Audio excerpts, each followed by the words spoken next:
Muito obrigada por ter topado o meu convite, até porque eu acho que eu já estava super feliz de você topar, e quando a gente traz a Esbrache junto, então, com as duas delegações, é mais importante ainda, né, Cris? É verdade, Fernanda. Boa noite, Fernanda Bonato, querida amiga, querida parceira, que milita comigo na área da sexualidade humana, não é?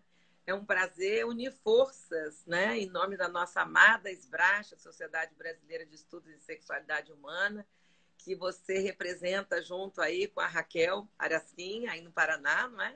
E eu aqui no Rio de Janeiro, inclusive vou ter a honra de contar agora com o André, fiz o convite para ser meu subdelegado, que eu acho que a gente trabalha melhor em parceria, sempre muito bom, né? Então é uma alegria estar aqui com você hoje para a gente conversar, trocar ideias, né?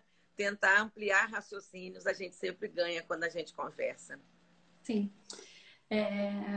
Cris, te agradeço muito, então, por estar aqui. E, na verdade, eu tinha pensado da gente começar se apresentando. Então, acho que é melhor do que ler currículo. Eu tinha pensado em pedir para você falar um pouquinho quem é essa mulher maravilhosa. Então, você conta para gente um pouquinho mais quem? Olha, eu no momento atual, eu diria que eu sou uma mulher idosa, que estou adorando ser uma mulher idosa. Depois que a gente sai 60 anos, a gente fica numa liberdade de corpo, de expressão, de sentimentos, sem fim. É muito bom. A parte ruim do envelhecimento são as dores, mas a parte boa é a autonomia que a gente sente. Então, eu diria que eu sou uma pessoa que estuda famílias, casais, sexualidade e gênero, né, há 37 anos, né? Já estou com quase 40 anos no lombo aqui, de trabalhar com essas questões. Continuo animadíssima, porque eu acho que sexo, parece até a propaganda, sexo é vida, né? Mas realmente sexo é vitalidade, né? Energia erótica, né? É aquilo que nos anima, inclusive em tempos tão pesados como o da pandemia. Saber que a gente não é capaz de sentir amor por alguém, sentir atração sexual por alguém. E quando essas duas coisas vêm juntas, é tão gostoso. Não que elas necessariamente tenham que andar juntas, elas podem até andar em separado, não é? Mas é muito bom quando a gente pode conter essas duas dimensões do humano, que é a dimensão da entrega, do encontro, né? Então é muito bom. E eu diria que meus estudos na área de gênero e da sexualidade é que me levam a pensar sobre o tema que a gente vai discutir hoje, né? Que é essa necessidade da gente parar de usar a palavra abuso sexual. Uhum. Na hora que você falou assim, agora que eu tô me considerando idosa, eu fiquei, gente, calma, daí eu lembrei que era aniversário, 60 anos, eu falei, essa vida passa muito rápido, né? Eu tava atendendo uma paciente agora, paciente das 7, e a gente, meu Deus, a gente tá em abril, né? Parece que cada vez mais o tempo passa rápido. E quando você fala que faz 37 anos que você trabalha, então eu Isso. tinha 1 ano quando você começou a trabalhar. Que delícia. Pois é, e a gente vai juntando. É muito bom quando a gente ainda continua animado, porque eu acho que discutir gênero, discutir sexualidade, discutir relacionamento humano é da ordem do dia, né? E a gente está perdendo um pouco o direito de se chamar humana. Eu acho que tem muita gente tão desumana que eu acho que a gente está quase que criando, né, como no Admirável Mundo Novo, algumas sub-raças. Uma raça humana e alguns mais ou menos desumanos, o que é muito triste. Sim, sim. Então, para quem não me conhece, né, eu sou a Fernanda Bonato, eu sou psicóloga, eu sou sexóloga, fiz um mestrado em psicologia, comecei agora o doutorado. É, nessa, assim, eu tô começando, tipo, Fernanda, é isso mesmo? Vamos lá, que é isso mesmo. E faço parte, então, junto com a Raquel e junto com a Marina Beducci Santos, da delegação da Esbrache aqui do Paraná. A gente tem outros associados. A Raquel é a delegada e nós duas somos subdelegadas. E estou super feliz de estar conversando com a Cris hoje, então, sobre um conceito, Cris, que eu demorei para aprender. Eu acho que quando você fala da questão da sexualidade, eu fico pensando o quanto as coisas foram tardias até para mim É sobre verdade. sexualidade. E eu vou te cortar um minutinho. Antes que fique tardio, eu não posso deixar de dizer. Eu sou a delegada estadual do Rio de Janeiro, da SBRASH, e membro do comitê de área de cursos clínicos da FLACES, né? que é a nossa Federação Latino-Americana de Sexualidade Humana e Educação Sexual. É um prazer muito grande também estar representando a Flávia. Eu não posso esquecer, senão o pessoal me pega. Mas, enfim, voltando aí. Como é que foi para você a primeira vez que ouviu essa proposta? Então, eu estava até lembrando, eu estou fazendo uma atividade agora junto com uma nutricionista que a gente deu o nome de Nutrindo a Sexualidade, em que a gente compartilha dicas de sexualidade num grupo de WhatsApp para mulheres, né? E além disso, a gente faz algumas atividades online falando assim sobre questões da sexualidade. Então, a gente estava trabalhando sobre o clitóris e daí eu falei para elas assim, como foi tarde a descoberta do clitóris na minha vida. E daí eu comecei a filosofar falando assim, como tem muitas coisas que foram tardias no que tange a sexualidade, né?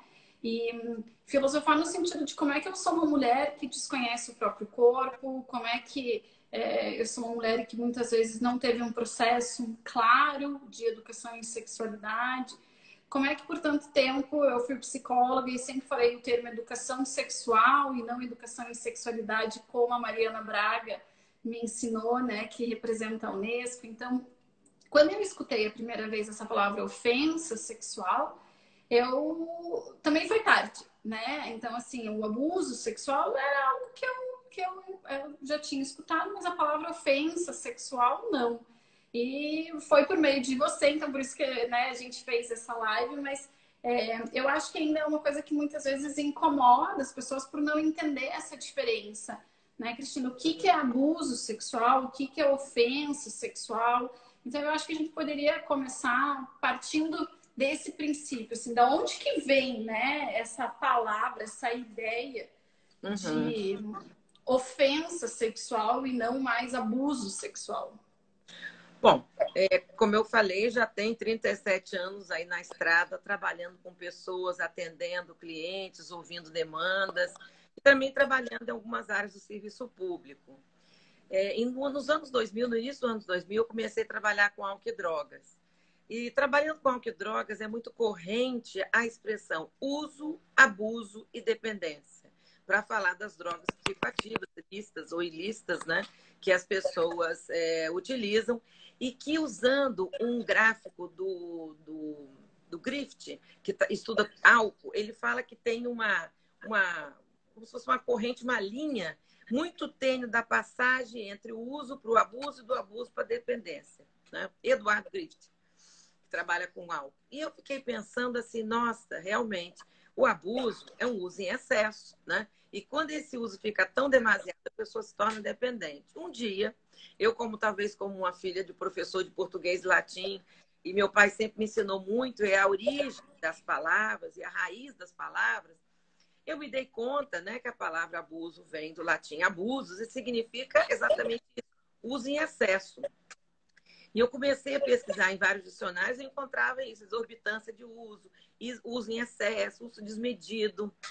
E um dia eu fazia muita perícia em sexualidade humana, exatamente para as varas de família, vara da infância e juventude. E numa das vezes eu pensei, gente, que história é essa de uso em excesso para a sexualidade contra a criança? O corpo da criança não pode ser usado, e nem em excesso, não pode ser usado nunca. Eu falei, nossa, que loucura! Se a gente continuar usando a palavra abuso, nós vamos estar metacomunicando o quê? Que usar pode. Um pouquinho pode. Não pode usar em excesso. Eu falei, o que está completamente errado. E aí eu queria começar o nosso raciocínio justamente, primeiro entendendo o que as palavras querem dizer. Vamos lá. Toda palavra, ela comunica. O que é comunicação? Vem de uma palavra grega comunos, que significa comum a todos. Então, o que é a comunicação? Aquilo que é comum a todo mundo. Outra palavra grega, meta, significa além. Então, a metacomunicação é toda a comunicação, é toda a palavra, que além do seu significado direto e explícito, metacomunica alguma coisa por debaixo dos panos. E esse é o problema da palavra abuso. O que ela carrega em si? Ela carrega liberalidade para o uso do corpo da criança. Você só vai ser recriminado se você usar esse corpo em excesso. Não. A gente não pode usar nem em excesso, nem pouco. Não pode usar. Então, isso é uma coisa importante a gente saber. Primeiro, o que palavras comunicam e o que palavras metacomunicam. Segunda coisa, uma outra ciência que a gente tem que dar o braço, nunca a nossa ciência é tão poderosa que explique tudo. A antropologia é uma ciência irmã nossa da psicologia, que a gente tem que sempre tratar com muito carinho. A antropologia nos fala que se você quiser mudar uma forma de operar a realidade, de atuar na realidade, de mudar a forma como as coisas acontecem, você precisa, em primeiro lugar, mudar a forma de falar. Porque aí você vai construindo um discurso que vai comunicando e metacomunicando o que você quer. Então, se para eu poder trabalhar em prol de preservação de vida de criança e adolescente, a proteção integral de criança e adolescente, eu tenho que primeiro mudar a forma como eu falo dessa proteção. E se eu continuo usando a palavra abuso, eu vou estar sempre metacomunicando. Usar pode, só não pode usar demais. O que não é fato permitido em corpo de criança. Então, essas são duas coisas que eu queria chamar a atenção. Terceira coisa é o que os números nossos no nosso país, eles mostram. As últimas pesquisas do Ministério da Saúde, do Ministério também da Mulher, mostrou que a gente está tendo uma média de, a cada 20 minutos, uma criança ou um adolescente é ofendido sexualmente no nosso país. Essa é uma marca extremamente alta e ela só está aumentando. Nós não conseguimos ter números que baixam. Aí a gente tem que pensar, será que não tem campanhas educativas suficientes para que as pessoas se conscientizem que elas não podem tocar no corpo de uma criança? E é um crime. Que crime e que nós estamos, de alguma maneira, nesse momento do nosso país, banalizando a vida humana.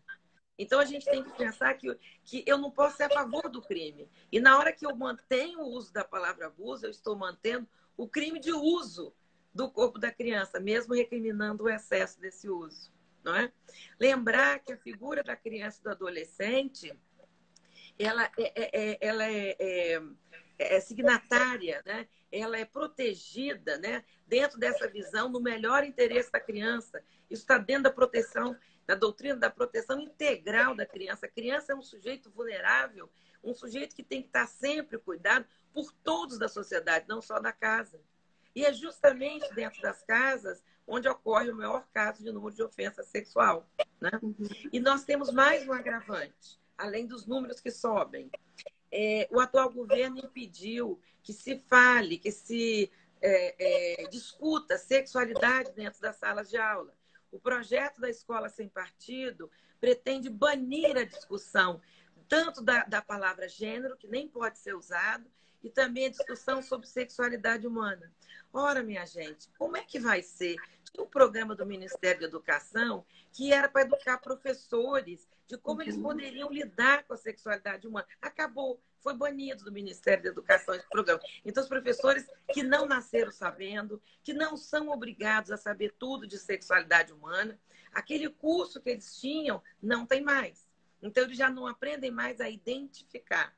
E também não aprendem mais como poder dizer para as crianças como elas devem nomear as partes do seu corpo de uma maneira adequada.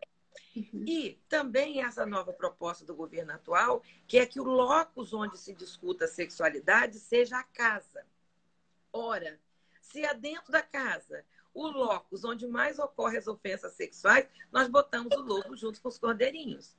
Então, vai ser muito complicado. A criança não aprende na escola como nomear, a criança não tem as nossas anteninhas de rádio, que são as professoras, que possam identificar, e a gente não pode discutir isso em sala de aula. Então, nós estamos criando uma cortina de fumaça sobre esse tema.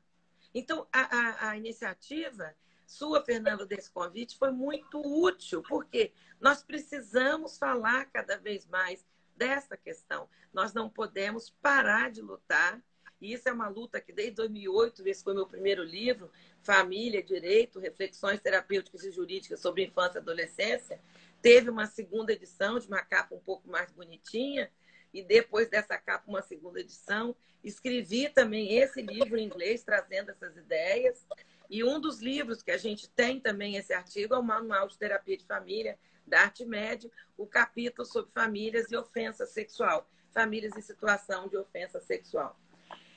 E o último que eu escrevi foi para a revista brasileira da Abratep, revista Brasileira da Terapia Familiar, que foi agora publicada em dezembro de 2020. É o volume 9, número 1, de novembro de 2020, onde eu falo sobre isso, sobre essa nova retórica, que não é tão nova assim. Eu luto por isso desde 2008. E aí eu queria só fazer um parênteses aqui. Você me perguntou como é que essa ideia começou. Começou eu trabalhando com álcool e drogas e percebi que na álcool e drogas vale dizer uso, abuso, dependência, não ofensa sexual, não. E uma outra coisa é que existe uma associação internacional chamada IATSO, International Association for Treatment of Sexual Offenders.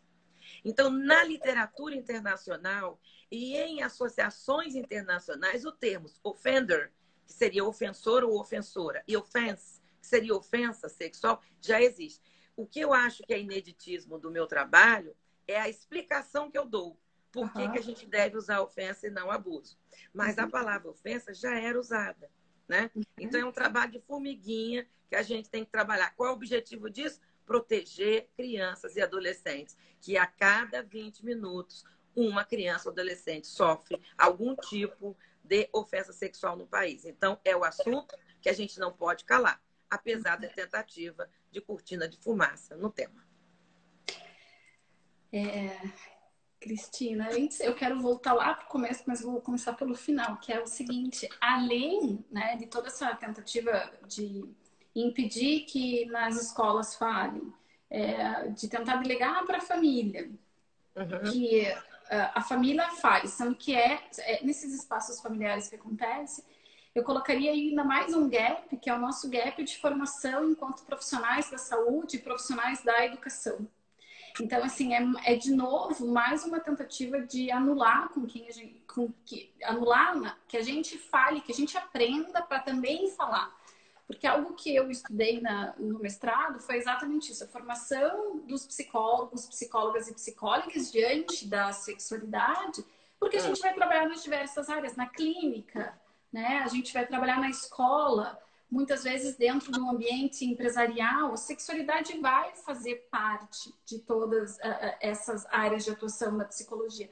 E se a gente também não tem esse aprendizado, então, quando você me perguntou, quando foi que eu escutei? Eu escutei a palavra ofensa sexual uns 2, 3 anos atrás, quando eu estava em algum congresso e escutei falar.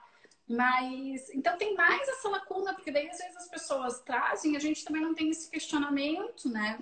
Dessa diferença que tem toda essa explicação que faz muito sentido do que você está dizendo, do que a gente está comunicando quando tem ofensa sexual e meta comunicando. Sim. Porque eu penso assim, Cris, eu vejo, até quando eu publiquei, né, no Instagram a diferença de ofensa e de abuso, vieram alguns comentários de algumas pessoas que falaram assim, mas ofensa sexual parece mais leve. Outras pessoas, eu não concordo com essa mudança.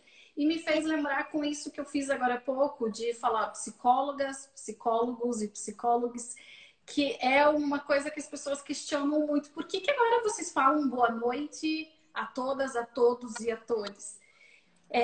Que é o que? Essa resistência diante da mudança. Então, quando eu resolvo trazer, né, na minha linguagem, a presença de diferentes formas, né, de não trazer só a questão do masculino, né, mas da diversidade de ser, tem muita gente que fala, lá vem vocês com esse mimimi, né? Então, quando eu vi que eu publiquei no Insta e tiveram alguns retornos como esse, eu fiquei pensando, como propor uma mudança que faz sentido, em que a gente daí deixaria de meta comunicar, muitas vezes não é aceita, assim, parece que fecha a porta na cara mesmo, assim, não venha com essa história sem nem entender essa lógica da linguagem. Eu posso até explicar, quero só fazer um comentário aqui da nossa honra de termos juntos aqui conosco a Sheila Reis, que é a nossa presidente da SBRASH, a Ieda Portela, que é a nossa vice-presidente, a Tereza Fagundes, que é também da parte de relacionamento com os associados. Não consegui ler todo mundo, porque as letrinhas vão subindo, mas as pessoas da Sbrasch que eu vi, algumas alunas queridas, colegas, enfim, prazer estar vendo todo mundo aí. Bom, o que é importante, assim, como é que a gente consegue? Eu entendo, todas as vezes que a gente traz uma palavra, um vernáculo novo, uma nova forma de definir, há uma resistência inicial, por quê? Nós temos dois tipos de situações de vernáculos novos. Aquelas situações para as quais nós não tínhamos ainda definições, do tipo a palavra bullying, que ainda não existia, para explicar esse tipo de assédio na escola, o cyberbullying, o assédio nas redes, o mobbing, o assédio nos escritórios, como a gente tem hoje a figura do stalking, que é a perseguição, do mansplaining, que são os homens tentando explicar tudo para as mulheres, como se as mulheres fossem burras e não entendessem, né? O bro-propping, que é o homem se apropriando das ideias das mulheres, né? O que mais que a gente tem? Enfim, nós temos várias palavras novas surgindo, porque tem muitos fenômenos que nós não tínhamos nome. Este fenômeno já tem nome. E aí é que entra a dificuldade. Toda vez que eu preciso trocar uma maneira como eu falo, como eu estou acostumado, isso exige uma certa adaptação. Eu acho que, assim, a maioria das pessoas que eu falo, onde eu já expliquei, no Brasil e fora do Brasil, em eventos que eu pude participar, a aceitação é sempre muito boa, eu diria de 95%. Sempre tem uns 5% mais resistente, que eu acho muito legal. Porque quando o Freud já mostrou isso, né? Quando a gente é pequeno, que a gente está naquela fase do não, quando eu digo não, eu sei que eu estou falando da minha vontade. Toda vez que alguém concorda com você, você não sabe se está sendo gentil, se está assim, tá, ok, tá bom, vamos lá, não é? Ou se realmente está concordando. O não, ele é sempre muito interessante, que ele marca uma posição. Então, honestamente, eu não sou masoquista, não, mas eu adoro o povo que não concorda. Por quê? Porque me faz também argumentar de uma forma mais lógica. Sempre, evidentemente, com muita galhardia, com muita cortesia, com muita amorosidade. Porque é muito feio esse povo se degladiando para discutir ideias. Sim. Nós estamos numa polarização sem fim.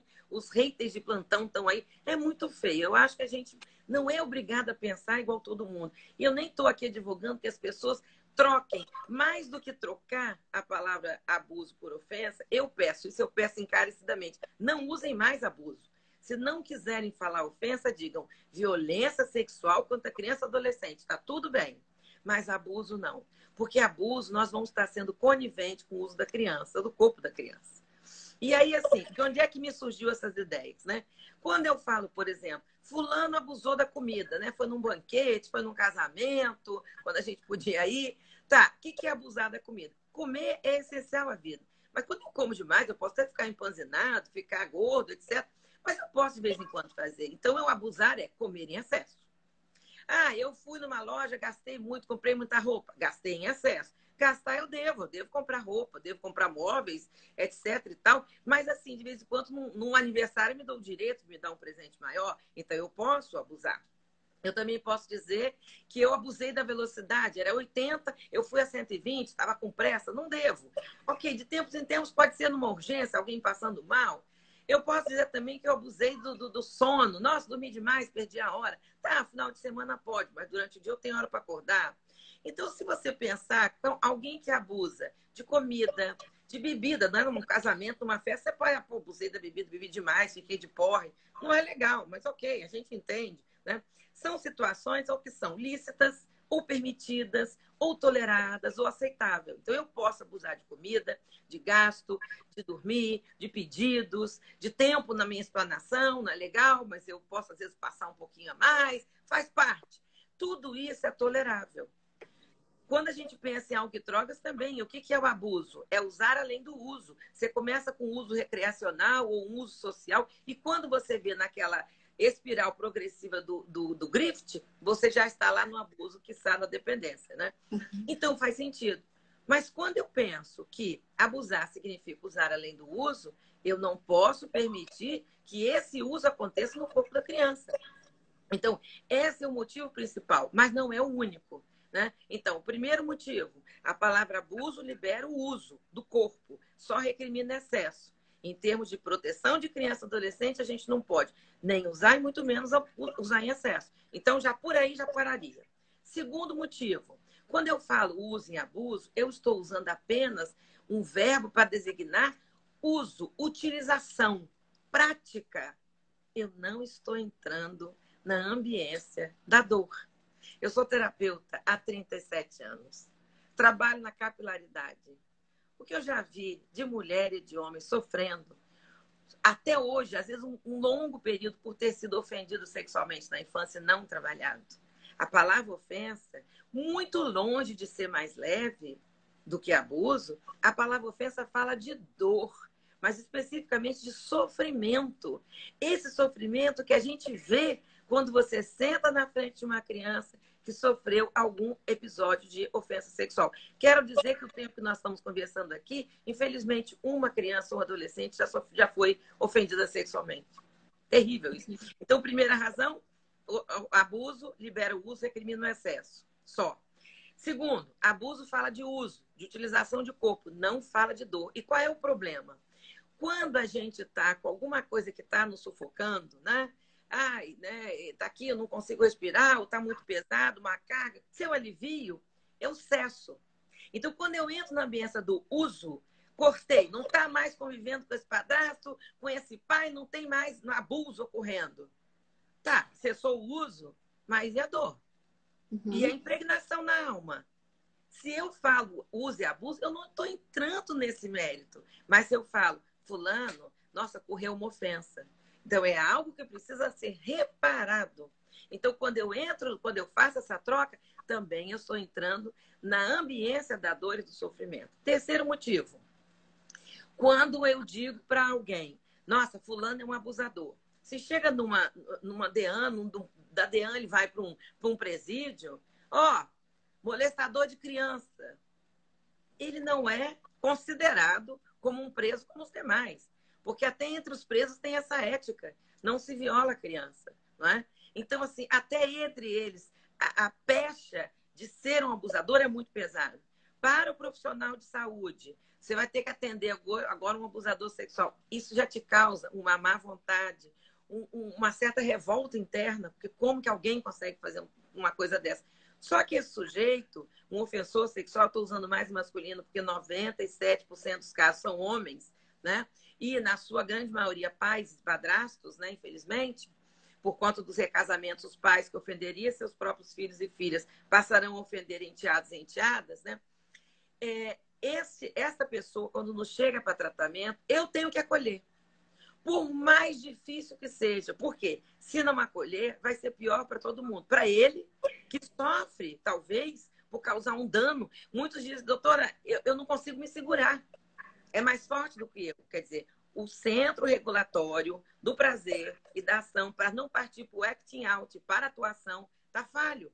Ele não consegue se conter. Então, ele tem que ser contido. Quimicamente, terapeuticamente, juridicamente, tem que ser responsabilizado. Não é? Mas ele tem que ser tratado. A mesma coisa em relação à figura ofendida. A criança ofendida, né? O menino, a menina, o adolescente. Quando você diz, é abusado, é uma coisa um pouco que desqualifica essa criança. Não é? Quando você fala, fulano foi ofendido sexualmente, a necessidade imediata do acolhimento, nossa, sofreu uma ofensa, um dano, uma injúria, uma dor, um sofrimento. Eu preciso acolher, tratar dessas feridas na alma, tratar das feridas físicas, que muitas vezes acontecem, especialmente em presença de ofensa sexual extrafamiliar, que geralmente é um evento único e extremamente agressivo, enquanto que a ofensa familiar, intrafamiliar, é uma ofensa progressiva, onde o ofensor vai ganhando confiança da criança e vai sendo reiteradamente ocorrendo o fato. Né? Então, essa criança precisa desse acolhimento. Então, é muito importante a gente entender, como terapeuta, nós não podemos fazer acepção de pessoa, nós temos que tratar como os advogados que defendem todo tipo de pessoa, inclusive bandidos, inclusive criminosos. Nós também temos que dar o nosso labor terapêutico também para aqueles que cometem crimes contra as crianças. E se ele me chega com essa pecha de abusador, uma má vontade se instala no terapeuta.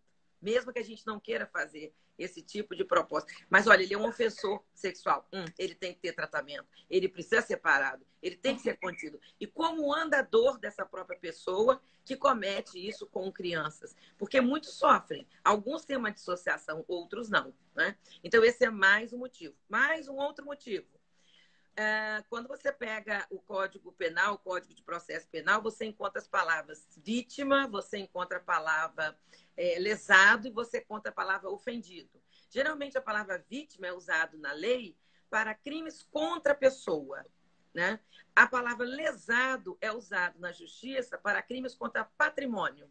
E a palavra ofendido é usada para crimes contra a honra. E quando você ataca uma criança sexualmente, você está atacando também a sua honra, a sua alma, a sua psique. Então, até juridicamente faria mais sentido. Então, é por esses motivos todos que eu advogo. Parem de chamar abuso sexual. Se não quiserem encampar essa ideia em defesa das crianças da ofensa sexual, usem, então, violência sexual contra criança e adolescente. Mas nem usem nunca mais abuso. Porque quem continua usando está sendo conivente com a exploração do corpo da criança. Um pouquinho ou um montão. E aí, Fernanda, é interessante a gente pensar que quando a gente minimiza, né, e é de alguma maneira uma minimização, não é um mimimi, não, é uma minimização, a gente tem frases do tipo: estupra, mas não mata, foi só uma vezinha, só passei a mão no peito, doutora, só dei uma passada de mão na bunda. Né? Nem teve introdução, não importa. Especialmente quem foi a figura ofensora, quanto mais íntimo, quanto mais significativo para a criança, maior o estrago. Uma vez é suficiente para quebrar a confiança. E essa pessoa ofendida sexualmente pode ter uma reverberação na sua vida sexual futura enorme. Por quê? Perde a confiança. Porque aquele ou aquela que deveria me cuidar e proteger ou facilitou, que é a figura do negligente ou facilitador, né, que não viu ou fingiu que não viu, ou agrediu e violou. Então a gente fica numa situação de mato sem cachorro. Em quem eu vou acreditar? Se aqueles que eram para me proteger me agridem, me violam. E aí eu fico desconfiada do mundo todo. Quando você encontra um paciente, especialmente uma paciente mulher, que não consegue fixar relacionamento, dá uma buscada na sua história sexual pregressa de vida, né? na linha de vida, desde a infância, para você ver se você não vai encontrar algum episódio de ofensa sexual. Então, essa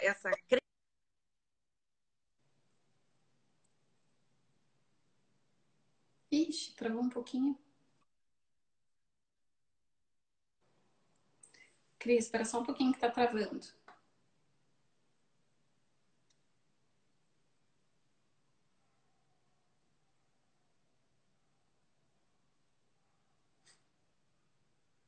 Gente, travou para mim, só ou travou para todo mundo? Se vocês puderem escrever aqui, eu agradeço.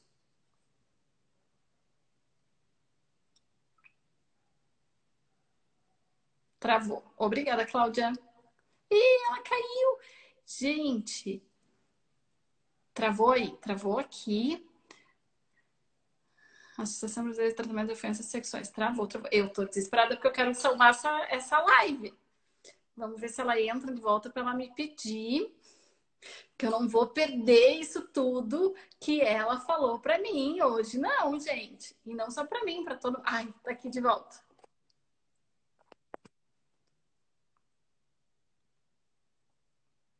Vamos ver se ela entra. Voltou. Voltei. Vou cantar a música do Roberto Carlos. Eu voltei para ficar. Porque aqui é meu lugar. Junto das braças, junto de vocês, junto de todo mundo que está lutando em prol das crianças e adolescentes, especialmente no nosso país, nesse momento tão difícil. Uhum. Vamos lá. Nossa, peraí, que eu fiquei nervosa, agora eu preciso lembrar que onde você estava. Eu falei para todo mundo, pera, gente, que eu não quero perder esse conteúdo. Eu estava vendo o que eu ia fazer aqui. Voltamos. Ótimo. Eu consegui escutar até quando você estava falando dessa situação é porque eu estava lendo o que a Yellow, o que a Sheila escreveu Ah, que você estava falando desse sofrimento de muitas vezes, né? Como é que uma vez já de sim. lacera e de lutar, mas eu me perdi. Onde Tá, ela mas estava, então quando gente, que eu você se fiquei nervosa. localiza, eu quero então tentar responder algumas perguntas que eu vi lá no Prazer em Saber. Algumas pessoas comentaram, né? Mas ofensa, né? Muito suave? Não. Abuso fala de uso, ofensa fala de dor. Como é que pode ser suave, não é? Cris, e Não, até não, de você jeito. falou um negócio que eu achei muito legal, assim, da importância da gente não usar também só a palavra ofensa, Sim. mas usar a palavra ofensa sexual. E sabe que quando você estava conversando sobre isso, da gente não tentar mais utilizar a palavra abuso, mas sim criança vítima de violência. Ah, olha lá, obrigada, Tiana. Na hora que você estava falando de usar a palavra violência sexual, eu ainda me pego falando às vezes abuso. Só que daí, assim, eu paro e falo, não, pera, não é abuso, né?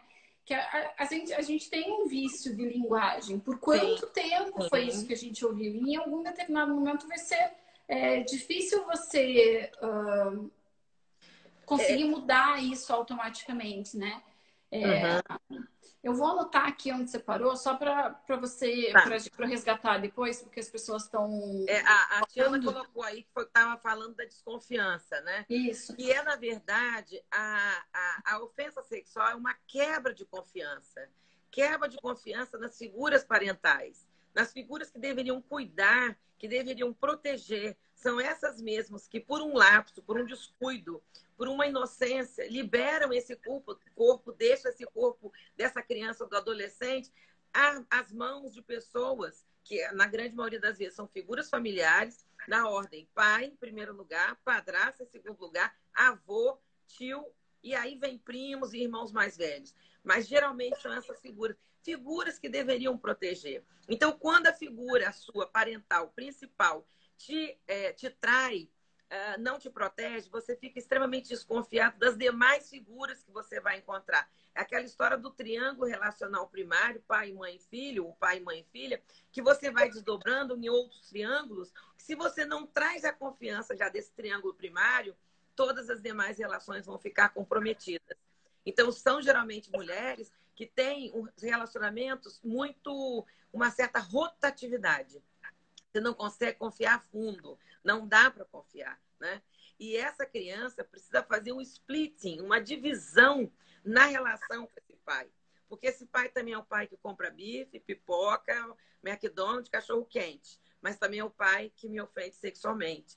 Essa criança sofre um processo de clivagem para ter que suportar aquele momento da ofensa. E isso tem um gasto psíquico muito grande. Por isso, essa criança tem muita dificuldade de aprender também na escola. Porque, como diz o André Guides, aprender é esquecer. Eu tenho que botar antólios e esquecer o mundo aqui fora para atender português, matemática, geografia, etc.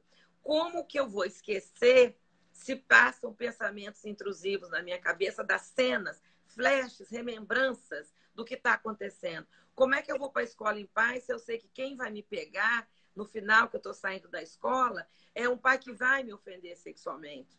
Como é que fica o meu coração e a minha psique e alma quando vem a senha, o password para a entrada nesse processo de clivagem, que é: me traz um copo de água, estou te esperando. E quando a criança entra, o pai está pelado, está nu em cima da cama, em tantos casos que a gente já ouviu falar, né? E neste momento, essa criança tem que ter uma separação.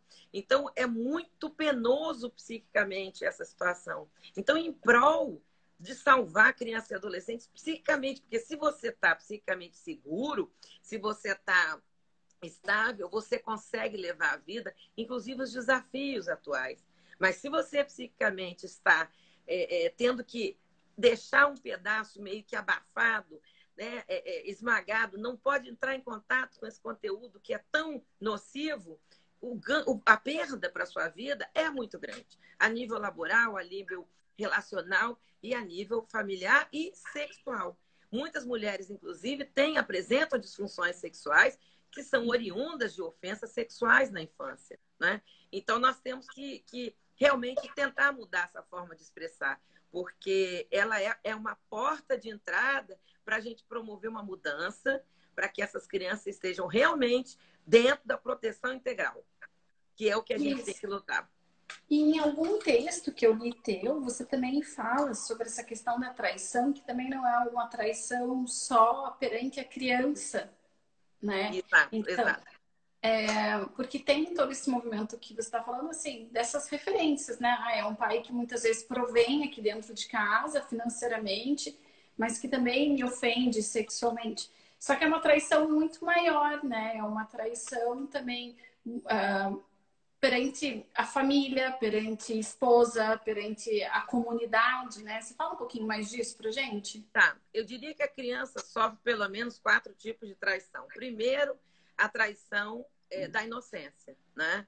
Ela acaba entrando no mundo da sexualidade, no mundo de carícias e de experiências sexuais para as quais a psique dela não está ainda elaborada e preparada para. Então, é um desvelamento da inocência da criança, né? É uma traição da sua infância. Segundo, a traição da figura cuidadora, né? Essa figura cuidadora, ela trai não só a criança, como também a mãe dessa criança, a parceira. Por quê? Porque é como se ele descesse um andar debaixo da casa. O parceiro sexual ou parceira sexual é aquela que está no mesmo nível de olhar meu. E não alguém que eu tenho que olhar para baixo, tem alguma coisa esquisita, né? Eu pulo uma geração, né? Então, ele traz sexualmente a parceira. Por quê? Porque a parceria sexual deixa de ser a parceria conjugal, passa a ser uma parceria filial, não é? E essa criança tem a traição porque essa figura deveria proteger e cuidar. Essa criança também sofre uma traição da outra figura parental que deveria proteger, deveria estar atenta. Só que para a mulher e para a mãe é muito difícil você imaginar que a pessoa que você pensou da sociedade para botar do seu lado, o homem que você ama, que é seu parceiro de cama, de vida, etc., é capaz de violar o próprio filho ou a filha. Isso a assunção dessa possibilidade é tão danosa que o nosso processo inicial é o que o papai Freud nos ensinou de negação. Não, eu vou negar, não é possível, não. Eu estou ficando maluca. Veja se o fulano vai fazer isso. E aí, muitas vezes, como o processo de negação é muito forte, essa mãe ou essa tia, essa avó, alguém que poderia estar nesse lado dessa criança para devolver, acusa a criança injustamente. Foi você que seduziu seu pai, você está enganando, você está falando mal dele, né? E muitas vezes até por conta de uma dificuldade, até de levar a vida sem esse parceiro, né? Por depender financeiramente dele. Então a criança sofre a terceira traição, que é a figura que deveria também proteger e não só não protege, como não aceita, né? A quarta traição é dos órgãos de atendimento. Muitas vezes essa criança tem que reiteradamente contar essa história. E com isso ela sofre uma violência secundária, porque ela tem que relembrar e relembrar e relembrar. Então deveria ter na ponta, na capilaridade, na ponta desse fluxo do atendimento da criança, uma pessoa capaz e competente de fazer, de ouvir, de ter uma oitiva dessa criança suficiente para um juiz julgar, para um promotor acompanhar esse julgamento da lei, para um defensor, se for atuar em defesa dessa criança, ou um advogado for trabalhar, o conselho tutelar entrar em ação com um único relato. Não, essa criança tem que reiteradamente falar. Então, é mais uma agressão institucional que ela sofre. E, por último, uma agressão do governo, ao não permitir que professoras continuem sendo educadas no programa que tinha no Ministério da Educação e foi descontinuado, para que possam entender e falar de sexualidade em sala de aula. Projetos como a Escola Sem Partido, que impede que falemos de gênero, de sexualidade. E aqui eu quero falar pela 10ª vez. Falar em sexualidade para infância e para adolescência, ou educação em sexualidade ou para a sexualidade, não é ensinar as crianças a transarem. Não. Ninguém vai fazer isso. Porque a prática sexual é para pessoas maiores de idade. Não é esse o objetivo. O objetivo é saber nomear a parte dos corpos, entender que tem parte dos corpos pública e privada. Então, a parte privada, que é aquela parte que o biquininho tapa, os seios das meninas, o shortinho do menino, ou a calcinha da menina do biquíni, ninguém pode tocar. Ponto final. É isso. E é explicar que o nome é pênis, é vagina. Não é esses nomes estapafúrdios que se descobrem por aí, misturando planta, animal, é umas coisas assim. Qual é a dificuldade de se nomear? Pênis e vagina.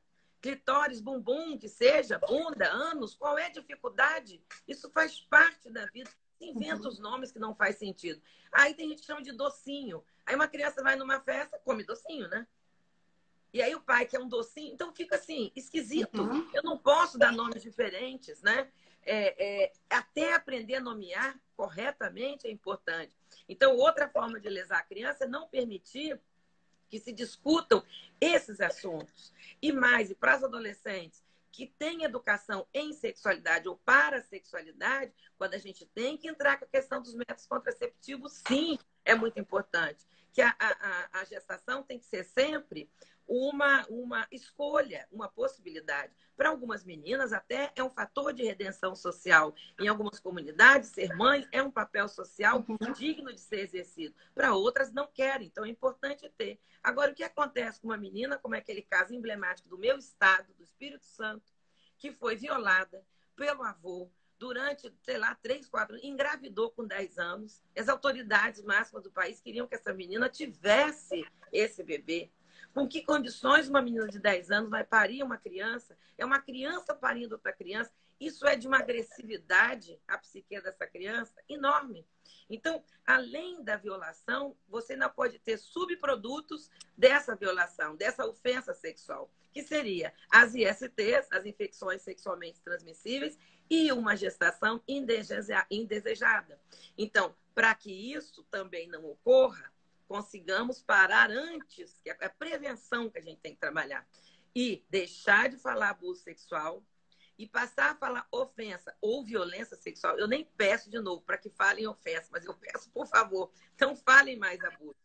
Abuso libera o uso do corpo da criança, só recrimina o excesso. Se eu quero cuidar das minhas crianças, dos nossos adolescentes, e isso inclui adolescente branco, preto, pobre, rico, que mora na cidade do interior, na cidade, na capital, não importa. Crianças do Brasil, né? Vamos tentar pensar aqui no nosso país. A gente tem que parar urgentemente, porque o corpo da criança e adolescente ainda continua, segundo os dados do Ministério da Saúde, a ser violado a cada 20 minutos no Brasil. Uma criança ou adolescente é violada.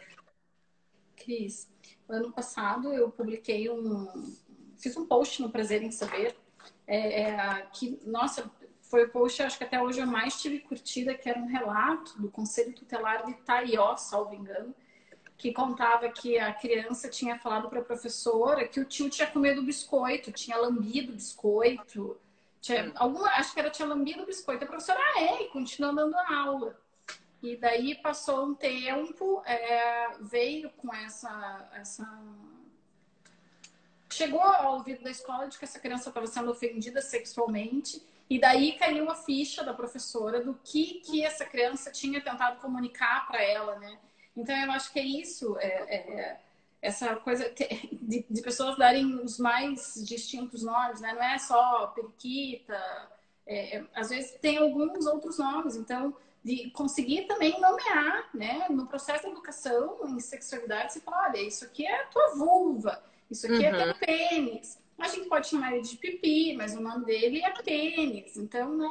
Você trazer essas referências, porque senão é exatamente isso que você falou, fica esse gap social, né? De que a gente não fala, apesar de estar aí, né? Que é o que Foucault nos traz. Então, existe um biopoder que tenta controlar a sexualidade, mas que não educa e não dá acolhimento, não dá assistência, não dá saúde, não dá educação realmente, né? Então é extremamente importante isso.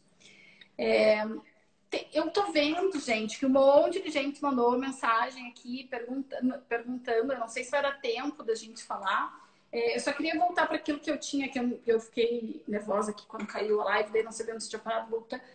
Cris, você faz, então, eu acho importante essa ponderação de falar sobre sempre utilizar as duas palavras, né?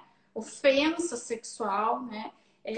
Porque eu acho que isso seria uma questão importante. E o que perguntaram também foi como que se chamaria, então, a pessoa né, as pessoas estariam envolvidas nessa situação.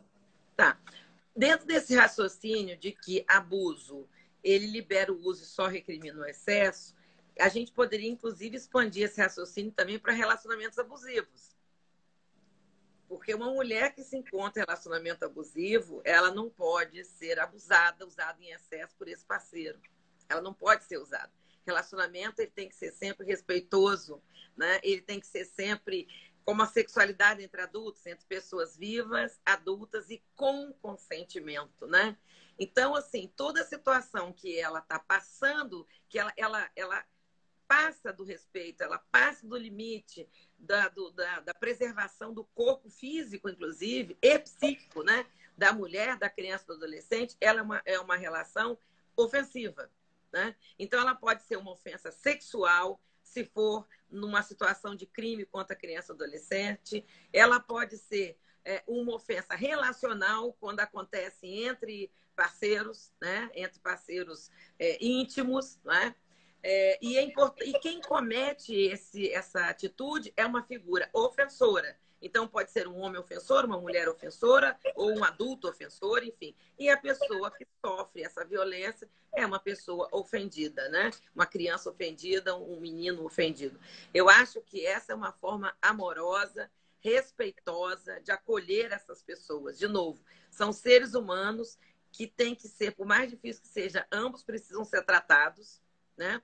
Tanto aquele que agride quanto a pessoa agredida. Especialmente porque a pessoa agredida vai ter a sua vida muito comprometida psiquicamente por conta dessa descrença na relação humana. E a pessoa que comete a agressão, ela também precisa ser tratada, porque se ela tem consciência do que faz, ela sofre, né? Especialmente se ela não se dá conta de controlar, se vem um drive muito alto para isso. Mas também, porque se ela não for tratada, ela vai continuar agredindo outras mulheres, outros adolescentes, outras crianças, né? Então, é uma questão de você... eu gosto sempre de trazer aquela imagem, né?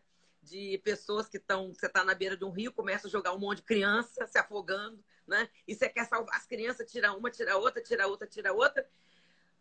É enxugar gelo.